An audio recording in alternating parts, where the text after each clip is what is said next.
ఇరాన్పై బాంబుల వర్షం, టెహ్రాన్ సహా అనేక సిటీలపై అమెరికా, ఇజ్రాయెల్ భీకర దాడులంటూ చూస్తూ ఉన్నాం. అంటే ఇక అమెరికా, ఇజ్రాయెల్ రెండు దేశాలు కలిసి ఇరాన్ మీద బాంబుల వర్షం కురిపించినాయి. ఇప్పటికే చాలామంది కూడా అక్కడ చనిపోయినట్టు కూడా మనం వార్తలు చూస్తూ ఉన్నాం. మినాబ్లో గర్ల్స్ స్కూల్పై బాంబులు 85 మంది మృతి చెందారట.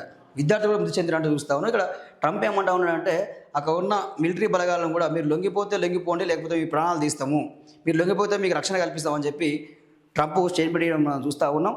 సో ఇప్పుడు ఇక్కడ ఏమవుతుందంటే లొంగిపోతారా చచ్చిపోతారా, ఇరాన్ బలగాలకు ట్రంప్ వార్నింగ్ ఇచ్చాడు. రాత్రిపూట అన్ని చోట్ల బాంబులు వేస్తామని ప్రకటన, ప్రభుత్వాన్ని స్వాధీనం చేసుకోవాలని ఇరాన్ ప్రజలకు పిలుపునిచ్చినట్టు మనం వార్త వస్తున్నాం. సో దీని ద్వారా ఏంది, ఈ యుద్ధం ద్వారా జరిగేది ఏంది, కూరగాయల ధరలు పెరుగుతాయి, స్టాక్ మార్కెట్లు పడిపోతాయి. ఇంతమించి ఉంటుందా అంటే ఏమన్నా, ఇంతమించి ఇంకేమైనా ఉంటుందా? సామాన్యులే ఈ యుద్ధాల బలయ్యేది సామాన్యులే. అగ్రరాజ్యం ట్రంప్ ఏం చేస్తూ ఉన్నాడు అంటే చిన్న చిన్న దేశాలను టార్గెట్ చేస్తూ ఉన్నాడు. వాళ్ళ అవసరాలకు వాడుకుంటాడు. వాడుకొని వాళ్ళ మాట వినకపోతే మాత్రం వాళ్ళ మీద యుద్ధం ప్రకటిస్తాడు, యుద్ధం చేస్తూ అంటాడు. సో ఇది ఈయన చేసే పని.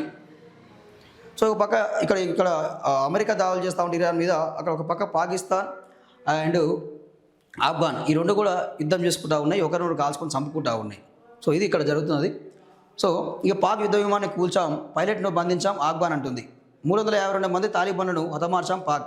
వారిద్దరికి మద్దతుగా నిలిచిన టెర్రరిస్ట్ సంస్థలను మట్టుబెట్టినాం. పాక్ కావాలా లేక టెర్రరిస్టులా తేల్చుకోమని ఆఫ్ఘాన్కు హెచ్చరిక అంటూ మనం వార్త వస్తున్నామండి.